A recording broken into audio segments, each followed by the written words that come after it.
Antes de começarmos, eu quero te convidar a se inscrever no canal. Ative o sino das notificações, deixe o seu like e compartilhe essa mensagem, porque o que vamos estudar agora pode transformar a maneira como você enxerga os acontecimentos ao seu redor. Escreva também nos comentários: eu estou vigilante para declarar publicamente que você faz parte daqueles que não querem ser pegos de surpresa. A segunda vinda de Cristo não é um mito distante, nem uma lenda religiosa contada de geração em geração. As profecias sobre o fim dos tempos não foram escritas como histórias para assustar, mas como alertas que se entrelaçam com a realidade presente. Há forças invisíveis moldando o cenário do mundo de forma tão silenciosa que muitos não percebem. O perigo não está apenas em ignorar os sinais, mas em se acostumar com a normalidade do dia a dia, acreditando que nada está acontecendo. Assim foi nos dias de Noé. Enquanto o barulho das ferramentas ecoava na construção da arca, as pessoas riam, festejavam, negociavam, e nenhuma delas entendia que a sentença já estava decretada. O dilúvio veio e pegou todos desprevenidos.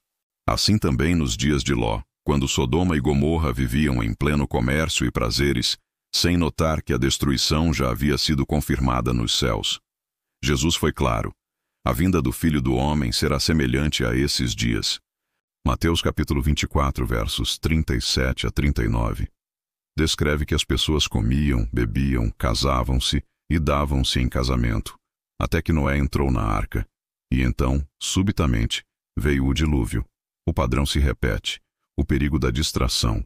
Hoje, o mundo corre em ritmo frenético, com tecnologias surgindo a cada mês, informações inundando as redes e uma rotina que mantém os olhos ocupados, mas o coração adormecido. Essa é a cortina que esconde o verdadeiro palco, onde as peças estão sendo posicionadas. Quem observa com atenção percebe que cada detalhe, desde mudanças políticas até alterações na moral da sociedade, parece se alinhar em um tabuleiro profético que se prepara para sua revelação final. O problema é que poucos têm discernimento para ligar os pontos. As Escrituras nos advertem que a volta de Cristo será repentina, como ladrão à noite. Não no sentido de violência, mas no caráter da surpresa, da imprevisibilidade. Em 1 Tessalonicenses capítulo 5, verso 2, está escrito: o dia do Senhor virá como ladrão de noite. O ladrão não avisa, não dá sinais claros, não espera que alguém esteja preparado. Ele chega quando a vigilância relaxa. Essa é a metáfora perfeita para descrever a urgência do tempo profético em que vivemos. O silêncio aparente da história engana muitos. Pensam que, porque não veem sinais grandiosos todos os dias, nada está acontecendo. Mas a verdade é que as maiores mudanças começam no invisível. Um terremoto não se manifesta primeiro na superfície. Ele nasce das pressões ocultas nas profundezas da terra até o momento em que tudo irrompe com força. Assim também é o plano de Deus. O cronômetro profético continua avançando, mesmo que os olhos distraídos não percebam. O que impressiona é que estamos mais conectados do que nunca. Redes sociais, noticiários 24 horas, acesso imediato a qualquer informação. Mas, paradoxalmente, nunca estivemos tão cegos para o enredo maior que acontece diante de nós. O excesso de dados cria confusão, distração, uma avalanche que nos mantém ocupados com detalhes banais, enquanto o quadro profético se completa discretamente. A geração de Noé não pereceu por falta de sinais, mas por não saber interpretá-los. E o mesmo acontece hoje, enquanto a humanidade discute política, economia, entretenimento, esportes e tecnologia. Antigas profecias escritas há milhares de anos estão se alinhando como engrenagens que se encaixam com perfeição. Os sinais estão diante dos nossos olhos, mas apenas aqueles que conhecem as Escrituras podem reconhecê-los. O retorno de Cristo não será precedido apenas por eventos espetaculares, mas por um processo invisível, silencioso e progressivo, que já pode estar em movimento agora mesmo. E a pergunta que fica é: estamos preparados ou distraídos? Quando Jesus descreveu os dias de Noé, ele não estava apenas apontando para pecados escandalosos, mas para um tipo de normalidade anestesiante que adormece a consciência. Comer, beber, casar, trabalhar, planejar, tudo legítimo, porém transformado em cortina de fumaça quando ocupa o lugar da vigilância espiritual. É precisamente nesse ambiente de rotinas impecavelmente executadas e calendários lotados que a trombeta surpreende os desavisados. A história bíblica mostra um padrão. Antes de atos decisivos de Deus, há um período de preparação silenciosa. Enquanto o povo no Egito continuava sua escravidão, Deus moldava Moisés no deserto. Enquanto Saul reinava em aparente estabilidade, o Senhor treinava Davi entre as ovelhas. Nada estava parado, apenas escondido ao olhar superficial. Essa percepção exige mais do que informação. Pede discernimento. Discernir não é apenas saber versículos, mas ler o momento com a luz do Espírito. O excesso de dados cria uma neblina que confere a ilusão de onisciência, mas produz miopia. O relógio profético não mede com likes ou trending topics. Ele avança de acordo com o conselho eterno de Deus. Por isso, a maior armadilha do nosso tempo talvez não seja a perseguição aberta, e sim a distração confortável. Você não precisa negar a fé para perder a urgência. Basta trocá-la por ocupações inofensivas até que o coração já não pulse pelo reino. O apóstolo Pedro alertou sobre zombadores que diriam: "Onde está a promessa da sua vinda?", concluindo que tudo permanece como desde o princípio. O engano nasce dessa leitura rasa do cotidiano, como se a constância aparente fosse prova de ausência divina. Mas o Senhor não tarda. Ele trabalha no ritmo perfeito de sua misericórdia. Quem vigia aprende a reconhecer o sussurro antes do trovão, o deslocamento das placas antes do abalo, a convergência discreta de sinais antes do clarão no céu. E ajusta a vida a essa certeza, não por pânico, mas por amor. Porque quem ama, anseia, quem anseia, prepara-se.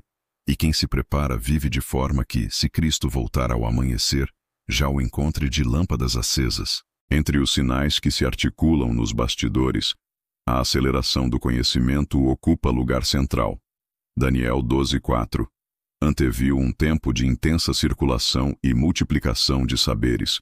Não se trata apenas de bibliotecas digitais e cursos online. É uma reconfiguração da própria experiência humana. Inteligências artificiais aprendem padrões, a bioengenharia estende limites, moedas se digitalizam, transações se rastreiam em tempo real. Isoladamente, parecem conquistas neutras. Sob a lente das escrituras, delineiam a infraestrutura de um mundo hipercordado, onde conveniência pode ser convertida em controle. O Apocalipse fala de um sistema que regula o comprar e o vender. Algo impensável em séculos passados, mas tecnicamente plausível numa era de identidades digitais, autenticações biométricas e redes globais. O progresso por si não é vilão. O perigo nasce quando ele corre à frente do temor do Senhor. Conhecimento sem sabedoria torna-se lâmina de dois gumes. Cura e fere, ilumina e cega. Esse cenário não pede fuga tecnológica, mas discernimento e santidade prática. É tempo de perguntar: a ferramenta me serve ou me governa? O dispositivo amplia minha capacidade de amar a Deus e ao próximo, ou rouba minha atenção até esvaziar a alma? A nova Babel já não se ergue com tijolos, mas com dados. Sua torre não aponta fisicamente para o céu, porém pretende centralizar linguagens, desejos e decisões sob poucos centros de poder. Paulo descreveu gente sempre aprendendo, mas jamais chegando ao conhecimento da verdade. Cabeças cheias, corações vazios. Contra isso, a igreja responde com vida interior robusta. Palavra memorizada, joelhos gastos, mesa compartilhada, caráter provado. Não negamos a ciência, submetemo-a ao Senhor da ciência. Não idolatramos o novo, testamos espíritos, princípios e frutos. E se o mundo caminha para integrações sem precedentes, que a noiva caminhe para uma consagração sem precedentes, uma geração capaz de usar as ferramentas do tempo sem vender a alma do eterno, firme o suficiente para trabalhar na cidade, e ao mesmo tempo manter os olhos na cidade que desce de Deus, pronta, adornada e desperta para o dia. A inversão de valores é um dos sinais mais gritantes, ainda que se manifeste de forma sorrateira. Isaías 5:20 já havia advertido: ai dos que ao mal chamam bem, e ao bem, mal. Essa inversão moral não surgiu de repente, ela foi se infiltrando pouco a pouco. Aquilo que antes era vergonhoso tornou-se motivo de aplauso, enquanto o que a Bíblia chama de santidade é tratado como atraso ou intolerância. A violência deixou de ser apenas notícia de tragédia e virou entretenimento em filmes, séries e até em jogos que fazem do ódio um espetáculo. A mentira, antes condenada, hoje é defendida como estratégia inteligente. O desrespeito, que já causava indignação, agora é exaltado como símbolo de autenticidade. Essa transformação cultural, longe de ser mera evolução social, é parte de um movimento espiritual mais profundo, um terreno sendo preparado para aceitar um sistema que se opõe frontalmente ao reino de Deus. Jesus alertou em Mateus 24:12 que por se multiplicar a iniquidade, o amor de muitos esfriará. Esse esfriamento não é apenas ausência de afeto, mas um endurecimento progressivo que torna as pessoas incapazes de se comover com a dor do próximo. Tragédias transmitidas em tempo real perdem o poder de sensibilizar, pois já nos acostumamos a vê-las todos os dias. O excesso de contato virtual substitui relacionamentos reais, criando uma geração que conhece perfis, mas não conhece pessoas. A sociedade valoriza a imagem projetada nas telas mais do que a vida autêntica fora delas. É nesse ambiente que cresce uma espiritualidade superficial, voltada para experiências rápidas e emocionais, mas sem compromisso com arrependimento e santidade. A busca pela paz interior, ou por energias positivas, se multiplica, mas falta o encontro com a verdade que liberta. Esse vazio é o espaço perfeito para falsos profetas e líderes carismáticos que, com discursos sedutores, enganam multidões. Paulo descreveu em 2 Tessalonicenses 2:10 que muitos perecem porque não acolhem o amor da verdade. O engano nunca vem com rosto de ameaça. Ele sempre se apresenta com aparência de bem-estar, inclusão e progresso. E assim, sem perceber, uma geração inteira vai abrindo mão da verdade eterna em troca de ilusões temporárias. Mas os sinais não se limitam às mudanças culturais e espirituais. O próprio céu e a natureza gritam advertências que muitos ignoram. O salmista declarou no Salmo 19 que os céus proclamam a glória de Deus e o firmamento anuncia a obra das suas mãos. O mesmo céu que testemunha a grandeza do Criador é usado também como palco de sinais que precedem momentos de juízo. Joel profetizou que, antes do grande e terrível dia do Senhor, haveria sangue, fogo, colunas de fumaça, o sol se converteria em trevas e a lua em sangue. Esses sinais, ecoados no Apocalipse, apontam para um alinhamento cósmico que não é casual. Nos últimos anos, fenômenos como as luas de sangue em datas significativas, eclipses solares raros, auroras em locais improváveis e tempestades solares de impacto global despertaram a atenção dos que vigiam. Para a ciência, são acontecimentos naturais. Para os que leem as Escrituras, são ensaios de algo maior. A natureza, segundo Paulo em Romanos 8:22, geme como em dores de parto, até agora. O aumento de enchentes repentinas, incêndios devastadores, secas prolongadas e tempestades cada vez mais violentas não podem ser vistos apenas como resultado de mudanças climáticas. Eles também carregam um significado espiritual. A criação reage ao avanço do pecado e à aproximação do juízo. O mais preocupante é que, mesmo diante de fenômenos tão intensos, a sociedade se acostuma. A enxurrada de notícias produz uma anestesia coletiva. Desastres que antes chocariam profundamente, hoje são consumidos como mais um conteúdo de rede social. Esse embotamento emocional é perigoso, porque prepara o terreno para ignorar sinais ainda mais claros no futuro. A Bíblia mostra que antes de grandes atos de Deus, a natureza se manifestava. Trevas durante a crucificação, sinais nos céus antes da queda de Jerusalém no ano 70. Se no passado foi assim, por que não seria agora? O que muitos chamam de coincidência pode ser, na verdade, os céus afinando seus instrumentos para a sinfonia final. Enquanto o céu emite sinais e a natureza geme em dores de parto, as nações também se movem num tabuleiro invisível que cumpre profecias antigas. O livro de Ezequiel, capítulos 38 e 39, descreve um alinhamento entre potências que, no tempo determinado, se levantará contra Israel. Durante séculos, essa visão parecia distante, mas hoje, as tensões geopolíticas e militares do Oriente Médio e além soam como ecos dessas palavras. Rivalidades entre superpotências, ameaças constantes de guerra, tratados frágeis e alianças inesperadas compõem um cenário que reflete exatamente o que a Escritura antecipou. Israel, pequeno em território, mas central no plano de Deus, continua sendo o epicentro das atenções. Sua existência é, por si só, um milagre histórico e um marcador profético. O profeta Zacarias, no capítulo 12, anuncia que todas as nações se reunirão contra Jerusalém, algo que, em tempos passados, soava impossível. Porém, em uma era de organismos internacionais, coalizões globais e interesses econômicos compartilhados, essa profecia já não parece improvável. A cada reunião diplomática, a cada sanção econômica, a cada ameaça militar, uma nova peça é colocada no tabuleiro. E ainda que os líderes mundiais imaginem estar apenas tomando decisões estratégicas, a Bíblia revela que é Deus quem move reis e governa os tempos. Daniel 2:21. O que parece instabilidade política é, na realidade, uma coreografia permitida pelo Senhor para preparar o cenário do desfecho. É intrigante perceber como cada passo, seja ele consciente ou não, se encaixa em um enredo escrito há milênios. Assim como Ciro foi usado para restaurar Jerusalém sem sequer conhecer o Senhor, também hoje governantes podem ser peças de um plano maior que nem compreendem. Esse realinhamento global não acontece isoladamente. Ele se conecta diretamente ao avanço tecnológico, à inversão moral e ao esfriamento espiritual que já descrevemos. É como um mecanismo complexo, onde cada engrenagem ativa a próxima. O Apocalipse 13 fala sobre um sistema mundial de comércio e controle, onde ninguém poderá comprar ou vender sem a marca da besta.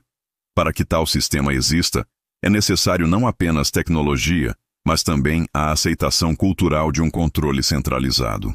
Hoje, vemos ambos os aspectos se aproximando. De um lado, moedas digitais controladas por bancos centrais, reconhecimento facial em larga escala e rastreamento de transações em tempo real. De outro, populações cada vez mais dispostas a abrir mão de sua privacidade em troca de conveniência e segurança. O terreno para esse tipo de submissão está sendo preparado diante dos nossos olhos. Mas não é apenas a economia que se ajusta. Existe uma interdependência crescente entre nações, onde crises em um ponto do planeta ecoam instantaneamente em todos os outros. Guerras regionais afetam mercados globais, desastres naturais paralisam cadeias de suprimentos internacionais, e decisões de líderes locais repercutem mundialmente em questão de horas. Essa interconexão não é apenas fruto da globalização, mas uma antecipação do cenário em que uma única decisão central poderá impactar a vida de bilhões. O que parecia ficção científica se torna plausível, e o que parecia distante se mostra iminente. Cada tratado assinado, cada coalizão formada, cada conflito deflagrado está, de alguma forma, alinhando o palco para o ato final. Quem lê as Escrituras com atenção sabe que nada disso é acaso.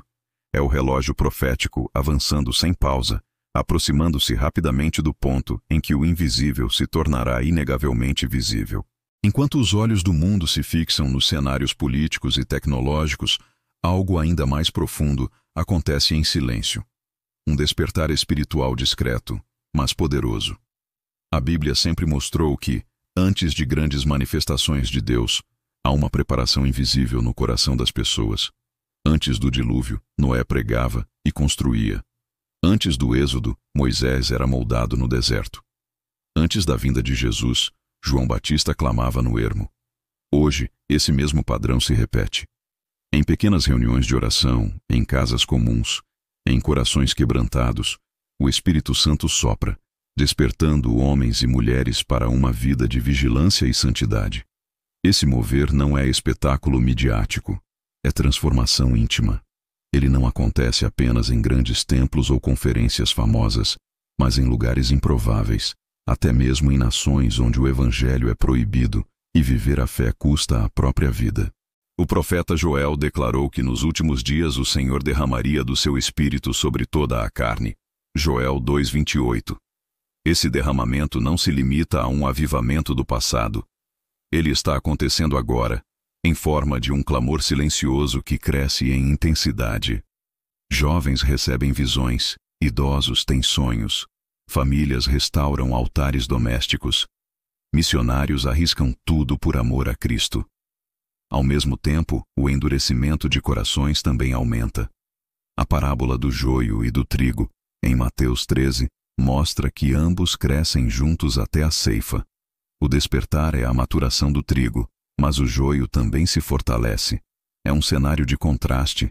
Enquanto alguns se afastam de qualquer referência a Deus, outros são atraídos com urgência irresistível para a presença dele. Esse contraste é a marca do tempo final. A colheita se aproxima e cada coração está sendo posicionado. É a fase invisível da preparação, um prelúdio antes do clímax, onde a noiva está sendo adornada em segredo para o encontro com o noivo. Tudo isso nos leva à conclusão inevitável. A segunda vinda de Cristo não será um evento isolado, mas o desfecho de um processo que já está em andamento. Os céus, a natureza, as nações, a tecnologia e os corações humanos estão todos se alinhando silenciosamente para o momento em que o invisível se tornará visível. O apóstolo Pedro alertou em sua segunda carta, capítulo 3, que muitos zombariam da promessa, dizendo que tudo continua como sempre foi. Mas ele também lembrou que o Senhor não retarda sua promessa. Ele apenas aguarda o tempo exato, agindo com misericórdia para que mais pessoas se arrependam. Esse atraso aparente é, na verdade, parte do plano de Deus. Uma oportunidade para que corações endurecidos ainda tenham a chance de se voltar para Cristo.